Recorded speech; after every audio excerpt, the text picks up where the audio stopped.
سوائے غم مظلوم کربلا. تاریخ لکھ رہی ہے حسین نے اپنا بڑا گھر کربلا میں لٹا دیا ہے.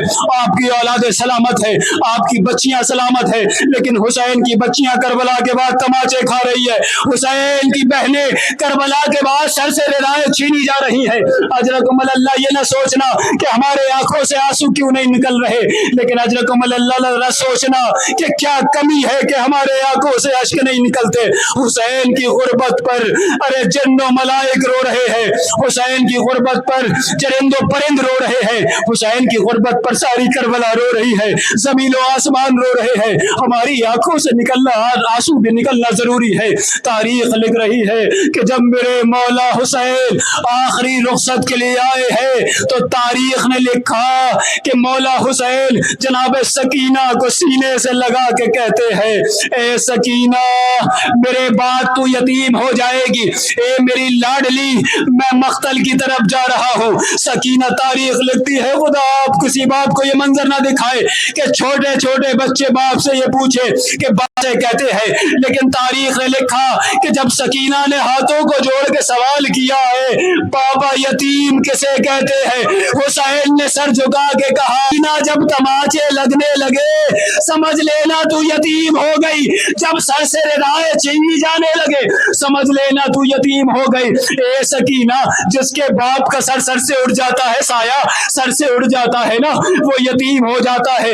اجرکم اللہ آپ عباس کا علم اٹھاتے ہیں نا. تاریخ لکھتی ہے کہ اس گفتگو کو عباس کا ایک بیٹا تھا جو محمد تھا, ارے خیمے کے پیچھے سے اس گفتگو کو سن رہا تھا, آگے بڑھا ہاتھوں کو جوڑ کر حسین کے قریب آیا اور آ کے کہتا ہے مولا آپ مقتل میں نہ جائیے اس لیے کہ مجھے اپنی یتیمی گوارا ہے, سکینہ کی یتیمی گوارا نہیں ہے. اجرکم اللہ حسین نے سینے سے لگا لیا, اے میرے لال یہ کیسے ممکن ہو سکتا ہے کہ علمدار لشکر شہید ہو جائے, سردار لشکر باقی رہے. لیکن تاریخ نے لکھا ارے جب جیسے حسین نے یہ جملہ کہا ارے عباس کا بیٹا دوڑتے ہوئے خیمے میں پہنچا اور پہنچنے کے بعد ایک چھوٹا سا علم لیا, ہاتھ میں نیزہ لیا, خیمے سے باہر آیا, آواز دی آقا آپ کے لشکر کا علمدار آ گیا. ارے حسین آگے بڑھے, سینے سے لال کو لگایا, فرات کا رخ کیا, آواز دی اے عباس تیری وفا پہ میرا سلام, تیرا بیٹا بھی ارے تیرا بیٹا بھی میرے لشکر کا علمدار بننے کے لیے آ گیا. لیکن تاجکم اللہ آخری لمحہ ہے, آپ کی رحمتوں کو تمام کر رہا ہوں, کوشش کیجئے گا اپنے 2 بوند آنسو اس ٹوٹی پسلیوں والی بی بی کے رومال تک پہنچا دیں. تاریخ لکھتی ہے کہ حسین آخری رخصت کے لیے آئے, رخصت ہونے کے بعد حسین مقتل میں آئے, حملہ کرنے لگے, حملہ کرتے ہیں میرے مولا 3 دن کی بھوک اور پیاس ہے. لیکن تاریخ نے لکھا عصر کا وقت آیا, حسین نے تلوار کو نیام میں رکھا, بھاگی ہوئی فوجیں سمٹی. ارے تاریخ لکھ رہی ہے کہ میرے غریب حسین کی لاش پر, میرے غریب حسین کے جسم پر اتنے تیر برسائے گئے, اتنے نیزے مارے گئے کہ مولا حسین گھوڑے پہ سمن نہ سکے. لیکن تاریخ نے لکھا کہ جب تیروں کے آسمان سے میرے مولا نے زمین کی طرف دیکھا تو ایک اجڑی ہوئی ماں بالوں کو بکھرا کر آواز دے رہی تھی اے میرے لال میں نے چکیاں پیس کے پالا, میری آغوش میں آ جا, میں تجھے اپنی باہوں میں محفوظ کر لوں. انا للہ و انا الیہ راجعون. رضم بقضائہ تسلیما لامرہ. ماتم حسین.